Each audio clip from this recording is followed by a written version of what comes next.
Bapak Ibu Saudara terkasih di dalam Tuhan, berjumpa kembali di dalam ibadah online kita untuk minggu ini, minggu pagi yang penuh dengan berkat Tuhan. Kita semua percaya dan yakin bahwa pemeliharaan Tuhan di dalam setiap hidup anak-anak, orang-orang yang percaya pasti senantiasa ada di dalam kasih karunia-Nya. Mari kita sama-sama memuji Tuhan, menyembah Tuhan. Terlebih berkat Tuhan yang akan kita terima lewat kebenaran firman Tuhan. Namun mari kita awali ibadah kita ini dengan berdoa. Saya mengundang setiap kita untuk satu di dalam. Bapa, kami bersyukur untuk kesempatan pagi hari ini. Kami merasakan berkat Tuhan yang luar biasa yang sudah Tuhan berikan bagi setiap kami. Kini tiba saatnya kami kembali untuk bersekutu. Sekalipun Tuhan kami disatukan di dalam ibadah virtual, tetapi kami percaya dimanapun jemaat-Mu berada, Engkau juga ada di sana. Berkatilah Tuhan dan urapilah setiap kami, biarlah pujian penyembahan kami menjadi suatu persembahan yang berkenan kepada-Mu. Di dalam nama Tuhan Yesus kami sudah berdoa. Amin. Kita satu pujian ya.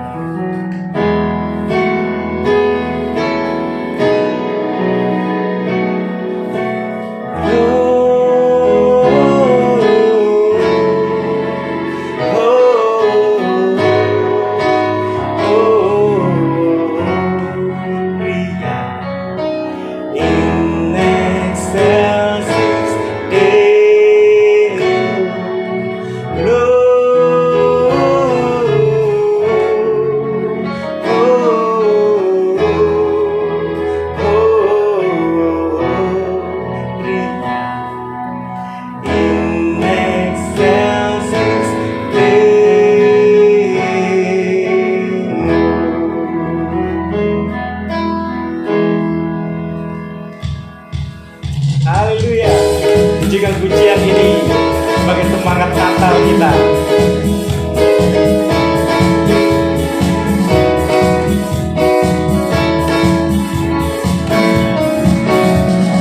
Dari pulau dan benua terdengar selalu lagu pujian semua bagi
nama Tuhan, mari kita persiapkan hati kita untuk ditaburi oleh benih-benih firman Tuhan.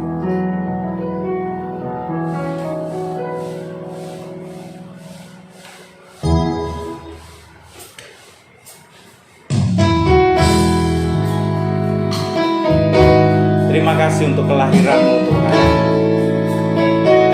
Terima kasih untuk setiap kasih-Mu yang telah Kau berikan di dalam setiap kehidupan kami.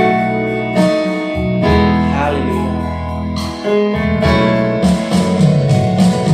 Yesus telah lahir ke dalam dunia ini, lambang pemerintahan berada di bahunya.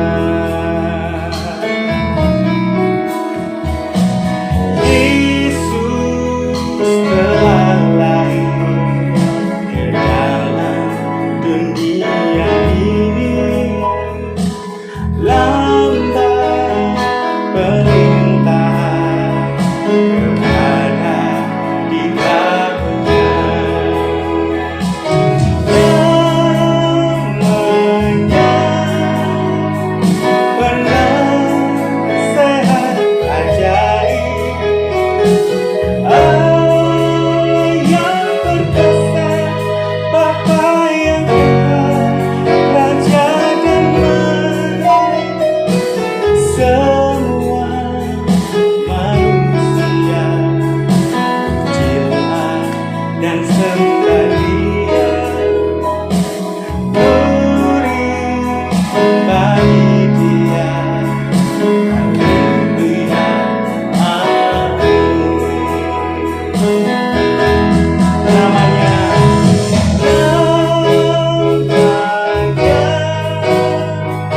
penasehat ajaib, Allah yang perkasa, Bapa yang kekal, Raja damai. Semua manusia pujilah dan sembah Dia. Glory bagi Dia. Haleluya. Amin. Glory bagi Dia. Haleluya. Amin.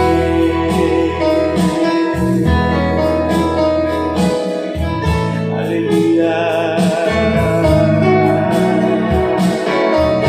Kami menyembah-Mu Tuhan, sebab Engkau yang layak terima pujian. Glory.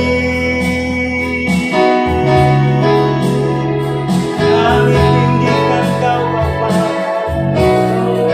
Haleluya. Haleluya. Haleluya.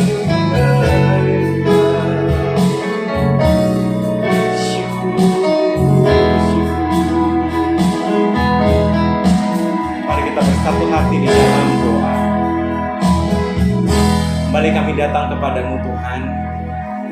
Kiranya setiap pujian yang sudah kami naikkan, setiap sembah yang kami berikan, menjadi suatu persembahan yang berkenan kepadamu, persembahan yang berbau harum di hadapan-Mu Tuhan. Mari Bapa, berkatilah setiap kami dengan hikmat yang daripada surga, agar setiap apa yang ingin Tuhan sampaikan melalui hamba-Mu Bapak Gembala menjadi suatu berkat, kekuatan kami Tuhan. Di tengah-tengah kami merayakan Natal dalam kondisi yang tidak biasa seperti ini, tapi kami percaya bahwa Tuhan memiliki maksud dan tujuan, dan semuanya itu berujung kepada kebaikan. Terima kasih Tuhan, kami sambut kebenaran firman Tuhan. Di dalam nama Yesus kami sudah siap diberkati. Haleluya. Amin.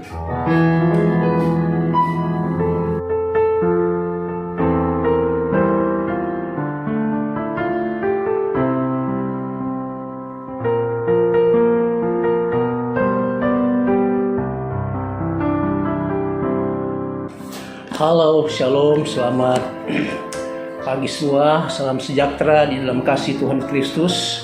Oleh kemurahan Tuhan, sama-sama kita boleh menikmati hari Minggu ini, hari yang begitu spesial buat kita, di dalam kita menyambut Natal. Natal adalah merupakan sukacita buat kita. Natal adalah satu pengharapan. Natal adalah suatu kepastian dalam kehidupan setiap orang yang di dalam Tuhan. Nah, saudara-saudara, hari ini saya akan berbicara tentang sebelum kita menikmati akan berkat Tuhan, kalau sebentar sore sama-sama kita juga akan menikmati ibadah. Pada sore hari ini live streaming di gereja, tetap kita ada ibadah, menjaga protokol kesehatan. Biarlah tetap kita semangat, tetap melayani Tuhan, tetap mengandalkan Tuhan dalam segala hal. Biarlah momen Natal ini, ya, Natal yang membawa suatu pengharapan buat kita semua bahwa Yesus ada dalam kehidupan kita untuk tetap kita menjalani hidup ini dengan ucapan syukur. Nah, saudara, hari ini saya akan berbicara tentang satu tema di sini, berbicara tentang meresponi akan kehadiran Yesus. Meresponi akan kehadiran Yesus dan dampak kehadiran Yesus. Sama-sama kita akan baca di dalam Matius pasalnya yang kedua, mulai ayat yang pertama sampai ayat yang ke-12. Tapi saya tidak akan membacakan, saya akan jelaskan ayat per ayat tentang satu perikop ini. Ya, Matius pasal yang kedua, ayatnya yang pertama mulai, firman Tuhan berbunyi demikian. Sesudah Yesus dilahirkan di Betlehem di tanah Yudea pada zaman Herodes, datanglah orang-orang Majus dari timur di Yerusalem dan bertanya-tanya, di manakah dia, raja orang Yahudi yang baru dilahirkan? Kami telah melihat bintangnya di timur dan kami datang untuk menyembah dia. Ketika Raja Herodes mendengar hal itu, terkejutlah ia berserta seluruh Yerusalem. Maka dikumpulkannya semua imam kepala dan ahli Taurat bangsa Yahudi, lalu dimintanya keterangan dari mereka di mana Mesias akan dilahirkan. Mereka berkata kepadanya, di Betlehem di tanah Yudea, karena demikian ada tertulis dalam kitab Nabi.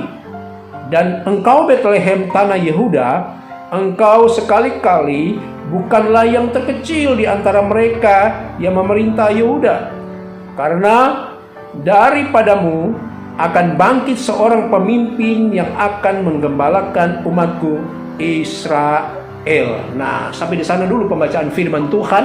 Nah, saudara-saudara, kita melihat satu peristiwa yang sangat luar biasa, di mana orang Majus merupakan satu hal yang perlu kita contohi di dalam kehidupan kekristenan kita, atau kehidupan dalam kita menjalani akan hidup kita di hari-hari ini.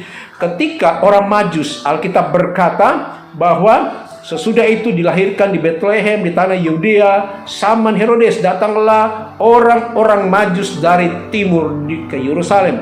Berbicara orang-orang itu yaitu jamak, lebih dari satu. Berarti orang-orang itu bukan saja satu dua, mungkin dia ada berapa jumlah, ya, beberapa, karena orang-orang Majus, ya, datang dari timur, ya, di negeri Persia. Saudara bisa bayangkan, ya, yang menuntun akan hidup mereka, yang menuntun akan langkah mereka, yaitu bintang yang mereka lihat lain daripada yang lain, ya. Bintangnya unik, ya, sehingga apa?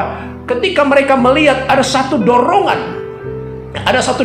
yang luar biasa untuk mereka mengikuti akan bintang itu, ya. Di dalam ayat 1 sampai 2, orang Majus dari timur melihat bintang dan mereka mengikuti bintang itu. Nah, saudara-saudara, kalau berbicara bintang, ya, saya percaya itu adalah tuntunan Tuhan, ya, bintangnya Tuhan, ya. Mereka harus menempuh jarak yang begitu jauh, ya, kira-kira 600 km, ya, atau mungkin lebih. Jadi mereka harus berjalan dengan waktu ke waktu. Ya, mereka harus menempuh perjalanan yang cukup menantang. Ya, mereka harus berjalan begitu. Ya, ini sangat menanggung resiko, berbahaya. Mungkin ada perampok, ada badai, ya, ada panas dingin yang mereka harus jalani, ya. Tetapi karena mereka melihat bintang itu, ya, mereka tidak peduli dengan keadaan, mereka tidak peduli dengan waktu. Karena apa yang mendorong mereka adalah ketika mereka melihat bintang itu lain daripada yang lain, saudara-saudaraku. Nah, Ini satu pelajaran buat kita bahwa ternyata untuk kita mau datang bertemu dengan Yesus ada butuh satu pengorbanan, ada butuh satu keputusan, ada butuh satu tekad untuk kita mau datang kepada Tuhan. Ya, kalau kita datang kepada Tuhan dengan sungguh-sungguh, ya, dengan tekad, maka ada sesuatu yang Tuhan kerjakan kepada kita. Kita lihat ya, mereka tidak peduli dengan situasi. Kalau dikatakan orang-orang Majus itu orang yang terpandang, ya, ahli perbintangan, saudara-saudara. Tetapi kita banyak peneliti-peneliti, teolog-teolog, ya, tentang menafsirkan tentang ayat ini. Siapakah orang Majus ini? Ya, tetapi tidak usah jauh ke sana. Ya, tetapi yang saya mau tekankan, bagaimana begitu mereka niat, begitu mereka rindu, mereka terdorong dengan bintang itu. Kok waktu mereka melihat bintang itu, wah, ini beda.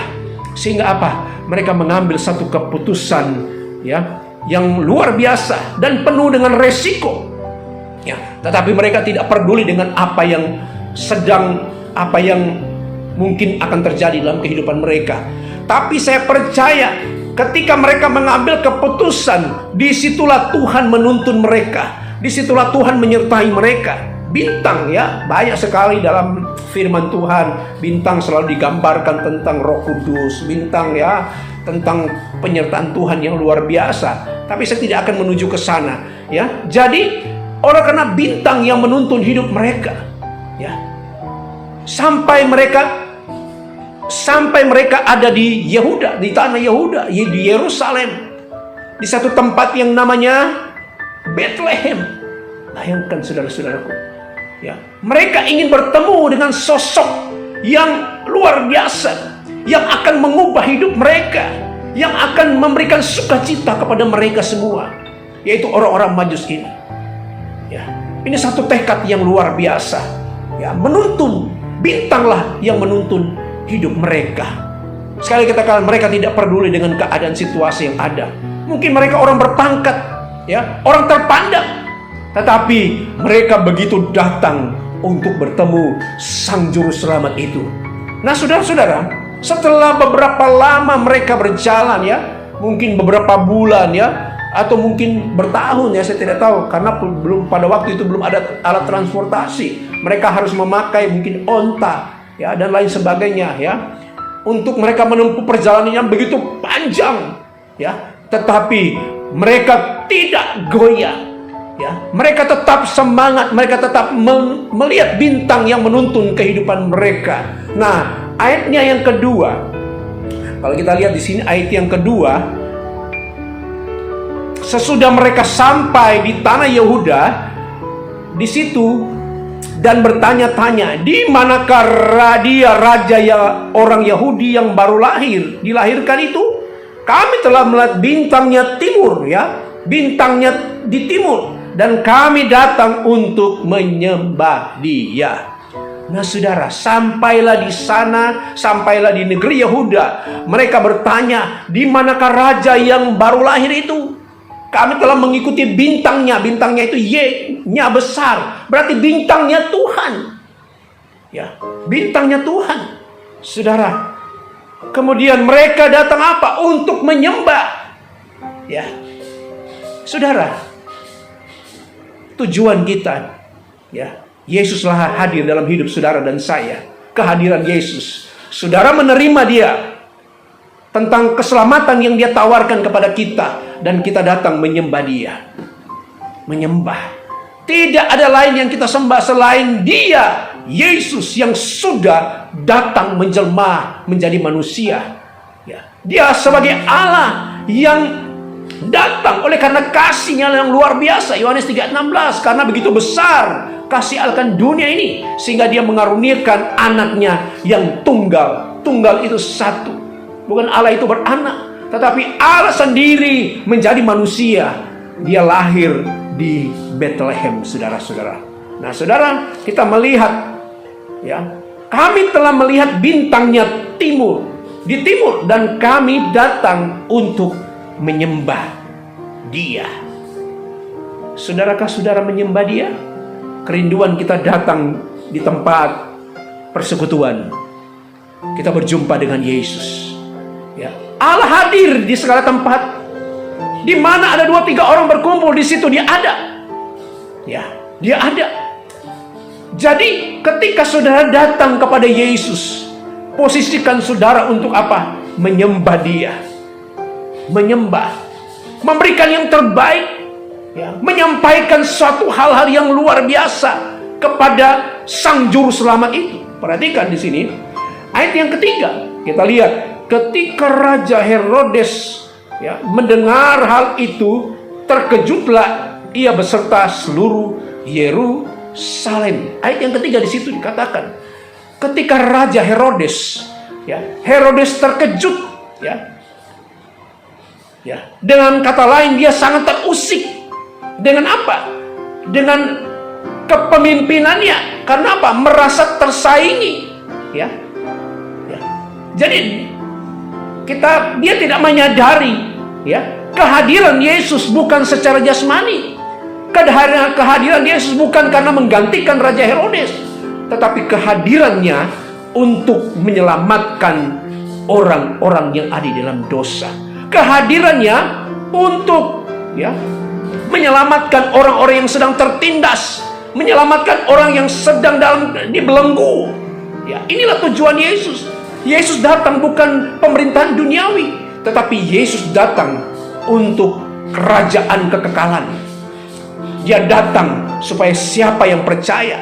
Tetapi kita lihat, Raja Herodes dia terkejut, dia kaget, dia merasa terusik dengan ketika dia mendengar ada seorang raja. Dikatakan di sini, di manakah raja? Wah, kalau raja, dia mulai, jangan-jangan pemerintahan saya akan dilengser. Kemudian apa? Timbul di dalam hatinya untuk berbuat segala sesuatu. Memang dampaknya daripada dia mendengar, kalau saudara baca di dalam ayat yang ke-13, perhatikan, ayatnya yang ke-16 maksud saya, bahwa karena dia sangat terusik, dia begitu marah, dia begitu gegabah, dia begitu marah begitu luar biasa. Dia bertindak untuk membunuh anak-anak yang ada di Bethlehem, saudara-saudara. Bayangkan, dia tidak menyadari. Nah, kalau kita baca di sini, ayat yang keempat, perhatikan, ayat yang keempat di situ dijelaskan bahwa ketika Herodes mendengar itu, dia memanggil semua ahli-ahli Taurat, imam kepala, untuk menyelidiki apakah tertulis di dalam kitab para nabi. Terutama saudara baca di dalam kitab Mika, kalau tidak salah Mika 5. Perhatikan, Mika 5 saudara pelajari di situ, saudaraku. Setelah mereka kumpulkan, atau Herodes mengumpulkan ahli Taurat dan imam-imam, mereka mulai memeriksa. Ternyata ada tertulis. Alkitab berkata, perhatikan, dan ayat yang ke-6, dan engkau Bethlehem tanah Yehuda, engkau sekali-kali bukanlah yang terkecil di antara mereka, yang mereka yang memerintah Yehuda, karena daripadamu akan bangkit seorang pemimpin yang menggembalakan umatku Israel. Setelah dikumpulkan semua ahli Taurat dan imam kepala, mereka mulai membuka kitab itu. Di situ ada satu kata, seorang pemimpin, Mesias, dikatakan di sini seorang pemimpin. Daripadamu akan bangkit seorang pemimpin yang akan mengembalakan umatku Israel. Dia tambah terusik, dia tambah marah. Karena kita melihat Raja Herodes itu adalah raja yang tidak takut akan Tuhan. Tidak takut akan Tuhan. Raja yang kejam, raja yang tidak mengerti akan kehendak Allah. Yang anehnya, saudara, perhatikan, yang namanya imam, ahli Taurat, mereka tahu akan nubuatan itu. Mereka tahu akan nubuatan itu. Mereka tahu akan firman Allah yang tercatat di dalam perjanjian lama, bahwa Mesias akan hadir, Mesias akan tampil menjadi seorang pemimpin untuk menggembalakan Israel. Tetapi kita melihat, sayang sekali, ahli Taurat, ya, dan juga kepala imam-imam mereka tidak meresponi akan kehadiran Yesus itu. Mereka tidak mau datang, apalagi Herodes, ya, apalagi Herodes. Mereka tidak meresponi, mereka cuma tahu, ya. Jangan sampai terjadi dalam kehidupan saudara dan saya. Kita tahu kebenaran firman Tuhan, tetapi kita tidak mau datang kepada Yesus, ya. Kita tidak mau datang untuk menyembah Tuhan, ya. Jangan sampai kita dikatakan, saya orang percaya, saya orang Kristen, ya, tetapi sayang, mereka tidak datang untuk mau beribadah kepada Tuhan, ya. Mereka tidak mau izinkan Yesus hadir dalam hidup kita. Mereka tidak mau izinkan Yesus ada dalam hidup mereka. Padahal ketika kita mau izinkan Tuhan hadir dalam hidup kita, maka di situ ada sukacita, ada damai sejahtera yang kita akan alami, yang mereka alami. Nah, kita melihat di sini orang Yahudi atau termasuk Yerusalem, mereka semua terkejut. Bisa saja, ada pemimpin baru yang akan membebaskan mereka, ya. Tetapi mereka tidak meresponi. Luar biasa. Mereka tidak mau tahu, mereka tidak meresponi akan kehadiran Yesus, ya. Apalagi lahir dia di kandang Bethlehem, ya, saudara-saudara. Tetapi kita melihat di sini ada satu kata yang menarik di sini, ya. Bangkit seorang pemimpin yang akan menggembalakan umatku Israel. Kata menggembalakan itu arti, ya, kata menggembalakan arti kata bukan pemimpin secara pemerintahan dunia, ya, bukan, tetapi pemimpin secara rohani, ya. Karena kerajaan Yesus bukan kerajaan duniawi. Tadi saya sudah singgung, kerajaan Allah bukan soal duniawi, tetapi kerajaan Allah yaitu menyangkut kekekalan. Dia ingin supaya setiap orang yang percaya memiliki kepastian keselamatan. Karena di dalam Yesuslah ada kepastian keselamatan. Alkitab berkata, ya, tidak ada di bawah kolong langit yang bisa menyelamatkan selain nama Dia, yaitu nama Yesus. Sehingga Dia datang di dunia ini untuk apa? Menyelamatkan kita dari belenggu dosa. Nah, saudara, jadi pemerintahannya bukan secara jasmani, tetapi pemerintahannya untuk memimpin mereka ke dalam kebenaran, mengangkat mereka dari lumpur dosa, mengangkat kita dari segala keterpurukan, dan kita boleh menerima akan keselamatan itu, dan kita menjadi umat pilihan Tuhan.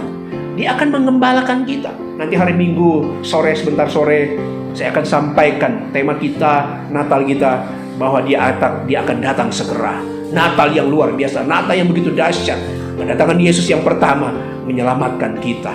Tetapi kedatangan Yesus yang kali kedua, ya, Dia akan menyelamatkan, Dia akan menjemput kita menjemput orang-orang yang melakukan akan kehendak Tuhan.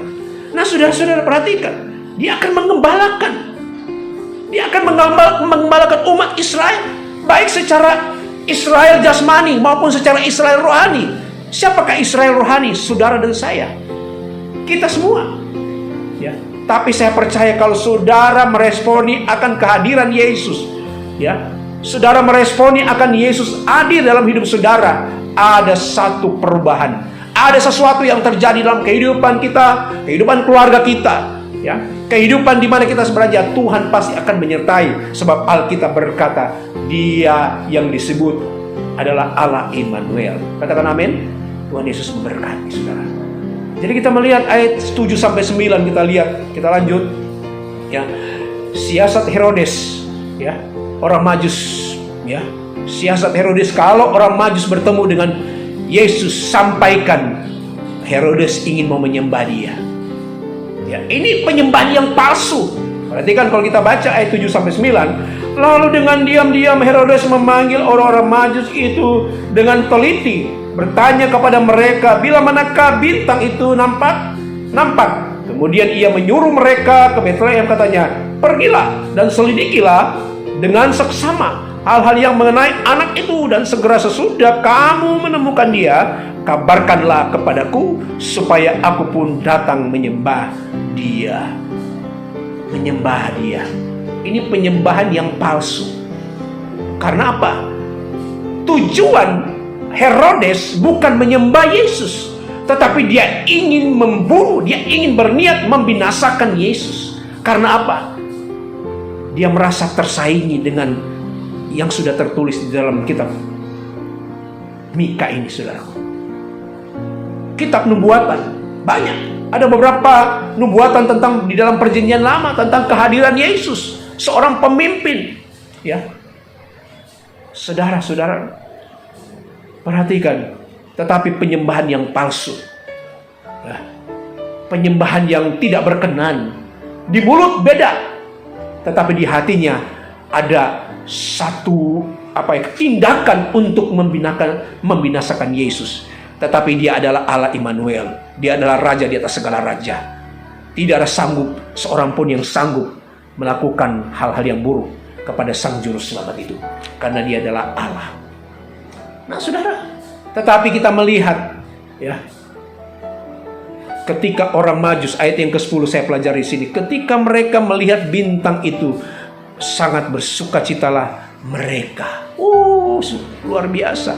Dari perjalanan yang begitu jauh, jarak yang berkilo-kilometer, 600 kilometer lebih mereka menempuh untuk melihat akan bintang itu. Sampailah ketika mereka sampai di Betlehem, berhentilah bintang itu, dan pas disitulah Yesus hadir, saudara-saudaraku. Wow, dahsyat, luar biasa. Saya percaya, ya, kalau saudara punya kerinduan yang besar kepada Yesus, mari datanglah dengan sungguh-sungguh. Apapun tantangan, apapun yang kita hadapi, datanglah dengan sungguh-sungguh, dengan pengorbanan, dengan keputusan yang luar biasa. Ada damai, ada sukacita, ya, ada hal yang Tuhan kerjakan dalam hidup saudara dan saya. Ya, luar biasa seorang Majus ini. Dan luar biasanya ketika mereka berjumpa dengan Yesus, ya, sedang terbaring, ya, apa yang mereka lakukan? Alkitab dengan jelas berkata, perhatikan, ya, mereka menyembah Yesus. Ya, ayat yang ke-11, mereka sujud menyembah kepada Yesus. Bukan saja satu penyembahan, ya, penyembahan itu ada satu kerendahan hati, ada satu sujud. Nah, Tuhan ingin melihat orang-orang yang hari-hari ini sedang, ya, kita harus mengalami seperti orang Majus ini. Ada sikap untuk penyembah, ya, melakukan penyembahan yang benar, ya, penyembahan. Allah mencari penyembah-penyembah yang benar hari-hari ini. Allah mencari orang-orang yang tulus. Allah ingin mencari orang-orang yang sungguh-sungguh mencari Dia di masa-masa sulit ini, apalagi di masa pandemi ini, ya. Banyak, ya, rekan-rekan kita, rekan-rekan hamba Tuhan juga, ya, yang mengalami musibah. Ada yang kena COVID dan segala macam. Baru-baru ini dikaitkan dengan teman serkan, ya, pengerja yang ada di mana? Waktu di satu gereja, ya, teman angkatan juga dipanggil Tuhan. Nah, kita tidak tahu kapan. Ya. Saya juga sangat kaget, ya, sangat kaget. Tapi itulah jalannya Tuhan. Jadi mari sama-sama kita melakukan satu sistem penyembahan yang benar. Nah, perhatikan baik-baik. Waktu mereka datang berjumpa dengan Yesus, bukan saja mereka menyembah, tetapi mereka mengeluarkan harta mereka. Ayat 11, kalau saudara perhatikan di sini, maka masuklah mereka ke dalam rumah itu dan melihat anak itu bersama Maria ibunya, lalu sujud menyembah Dia. Mereka pun membuka tempat harta benda dan mempersembahkan persembahan kepadanya, yaitu emas, kemenyan, dan mur. Jadi mereka tidak datang dengan tangan yang kosong. Di samping mereka menyembah, mereka datang memberikan, ya, harta mereka untuk kemuliaan bagi nama Yesus. Saya mau berkata, bukan saja penyembahan kita kepada Tuhan, tetapi bukti dari kita menyembah Tuhan, kita harus memberikan akan harta kita untuk kemuliaan bagi nama Tuhan Yesus Kristus. Ada 3 harta yang mereka berikan, yaitu yang pertama emas, yang kedua kemenyan, yang ketiga mur. Ya, tentunya ada gambaran-gambaran tentang 3 hal ini. Emas, kalau saya berkata, emas adalah lambang berkat, ya, kekayaan. Nah, itu emas itu berbicara Yesus, raja segala raja. Yesus yang kita sembah, Yesus yang kita percaya itu adalah luar biasa. Dia adalah raja. Jadi kalau orang ini datang membawa emas, artinya dia menyatakan bahwa Yesus dilahirkan untuk menjadi raja. Ya, ini emas, mempersembahkan emas. Saya tidak tahu seberapa berat emas yang dia berikan kepada Tuhan, kepada Yesus. Yesus adalah raja di atas segala raja. Ya, dia memerintah bukan saja memerintah begitu saja, tetapi dia memerintah dengan kekuatan, ya, dengan cinta kasih yang luar biasa. Emas adalah lambang kerajaan, lambang kemuliaan. Yesus di atas segala raja, itu emas, saudaraku. Kemudian yang kedua berbicara, yaitu yang kedua, ya, kemenyan. Kemenyan adalah salah satu wangian. Ya, kalau zaman dulu, ya, orang kalau ke bait Allah, perhatikan, ya, ada bokor-bokor bara api untuk apa?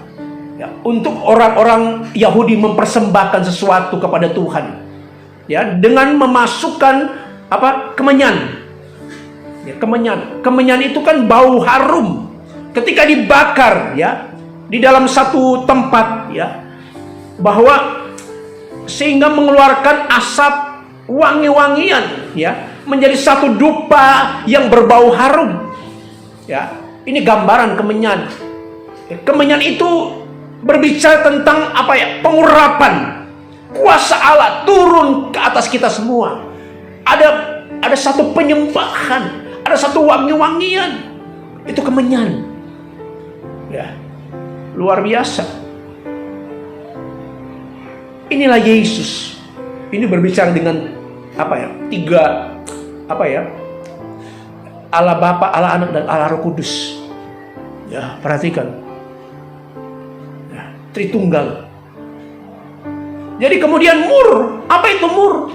Mur ini adalah satu getah pohon, ya, yang diperoleh dengan menorehkan kulit pohon. Perhatikan, kalau saya pelajari, dicampur dengan minyak untuk dipergunakan, ya, membasam jenazah, ya, yang meninggal. Dan benar, saudaraku, ya, Yesus diberikan mur. Di dalam Injil Yohanes 19 ayat 39, ya, ada minyak mur berbicara tentang kematian. Tetapi kematian bukan saja dia mati, tetapi dia bangkit dari antara orang mati. Berbicara kematian. Nah, ini berbicara apa? Dia datang untuk berkorban buat kita semua. Dia mati buat saudara, tetapi dia bangkit dari antara orang mati, bahwa dia bukan saja mati, tetapi dia dalam kemenangan. Minyak mur, luar biasa getah, ya. Saudara-saudaraku, coba kita baca di dalam Yohanes 19, Injil Yohanes 19, perhatikan, ya, saya bandingkan Yohanes 19 ayatnya yang ke-39. Perhatikan. Nah, ini juga Nikodemus datang di situ. Dialah yang mula-mula datang waktu malam kepada Yesus dan membawa campuran minyak mur dengan minyak, ya, gaharu, kira-kira 50 kati beratnya. Ya, minyak mur.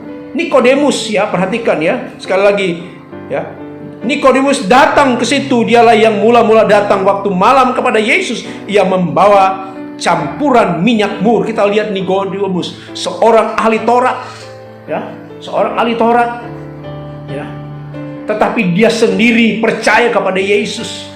Ya, tadinya dia tidak mengerti tentang kelahiran kembali, tetapi ketika Yesus menjelaskan, ya, tentang kelahiran baru, kelahiran kembali.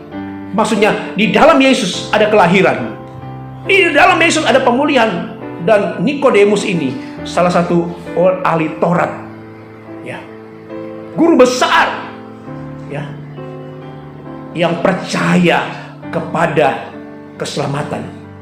Dia tahu kebenaran, ya. Jadi minyak mur adalah satu pohon yang, ya, getah pohon yang diperoleh dengan menuai kulit pohon, dicampur dengan minyak untuk dipergunakan sebagai balsam jenazah yang meninggal. Itu cara orang Yahudi kalau meninggal dipakai minyak mur. Terlebih Yesus, ketika Yesus mati, dioleskan dengan minyak mur itu, sehingga apa? Luar biasa. Ya. Amin, saudaraku.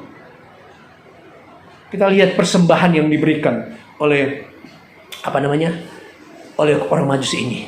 Saya tidak panjangkan firman Tuhan. Bagaimana dengan saudara menyambut sukacita Natal itu? Natal itu membawa sukacita kepada kita. Natal itu membawa pengharapan. Natal membawa suatu kepastian keselamatan.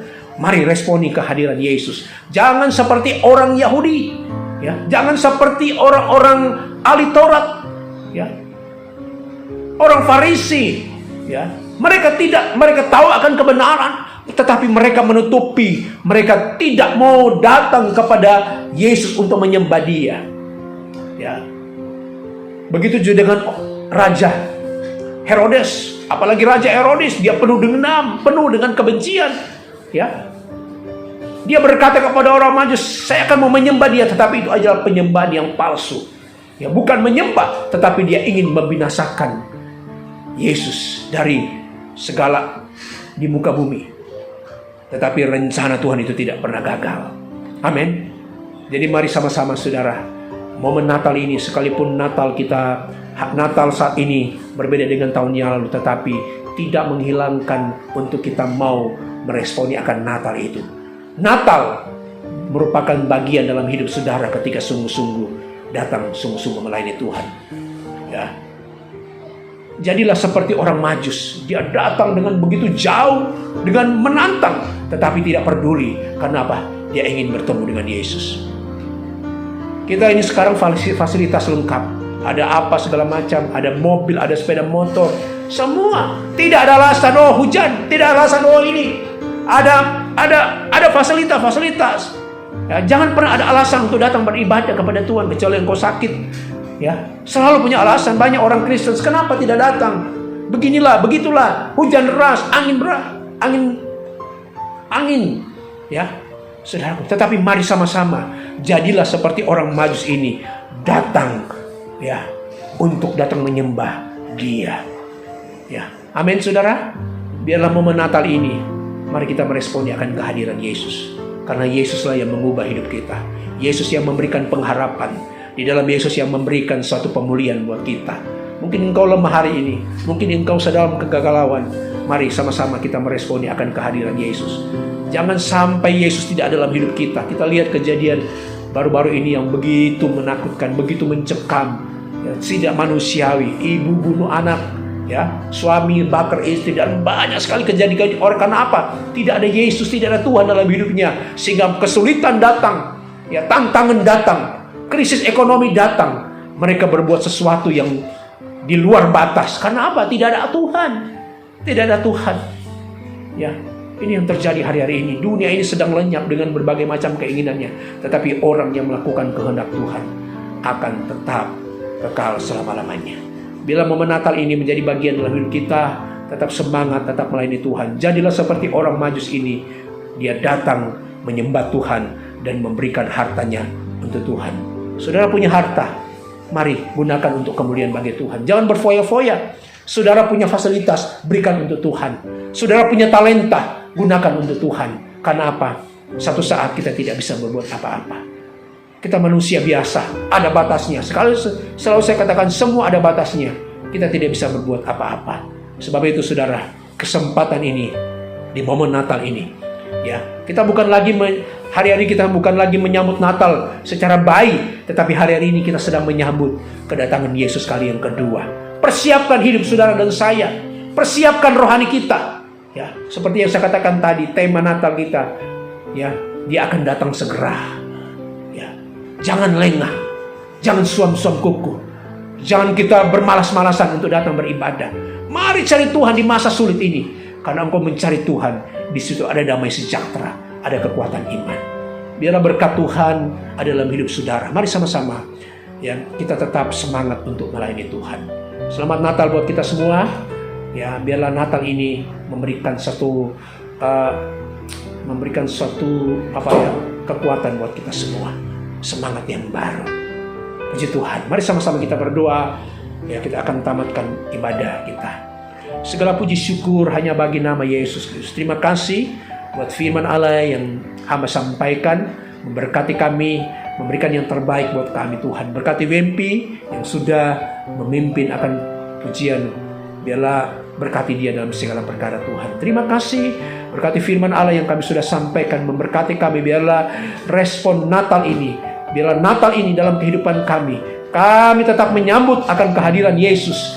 Terus ketika Yesus hadir dalam hidup kami, maka hidup kami berubah, hidup kami dikuatkan, hidup kami ada damai sejahtera, bersuka cita seperti yang dialami orang-orang Majus ini. Ketika mereka datang, mereka bersuka cita, mereka pulang dengan bersuka cita. Karena apa? Ada Yesus dalam hidup kami. Terima kasih Tuhan, terima kasih Tuhan. Berkati seluruh jemaat Immanuel, baik ada di Surabaya maupun ada di Sidoarjo. Biarlah Tuhan tolong kesehatan, kekuatan, perlindungan, supaya mereka tetap semangat, mereka tetap mencari Tuhan dalam masa-masa sulit ini. Dan kami tahu hanya Yesus sebagai sumber jawaban kami semua Tuhan. Terima kasih jemaat yang sakit, Engkau sembuhkan. Jemaat yang alami beban berat, Engkau berikan jalan keluar, kelegaan. Jemaat yang mengalami kesulitan ekonomi, Tuhan tolong Engkau cukupkan seperti janji Tuhan. Engkau sekali-sekali tidak akan meninggalkan dan membiarkan kami Tuhan. Terima kasih. Berkati pemerintah kami Tuhan. Pemerintah sedang hari ini bekerja keras menangani akan COVID-19. Tuhan tolong supaya dapat berjalan dengan baik. Dan Bapak Presiden, Wakil Presiden, para menteri yang ada Tuhan, dan juga para kepala daerah, Tuhan tolong mereka semua supaya mereka dapat menjalankan pemerintahan negara ini dengan setura, dengan takut akan Tuhan. Tuhan tolong kami, pemerintah kami ini Tuhan, supaya pemerintah kami, negara kami penuh dengan sukacita, dipulihkan oleh Tuhan, dijaga, dilindungi oleh segala mara bahaya, apalagi COVID-19 ini Tuhan. Terima kasih, terima kasih. Tolong kami semua Tuhan. Walaupun sebentar kami akan beribadah untuk momen Natal Tuhan. Tuhan tolong kami semua, kami menjaga protokol kesehatan supaya kami tetap sehat untuk menjalani akan hidup kami Tuhan. Terima kasih Tuhan.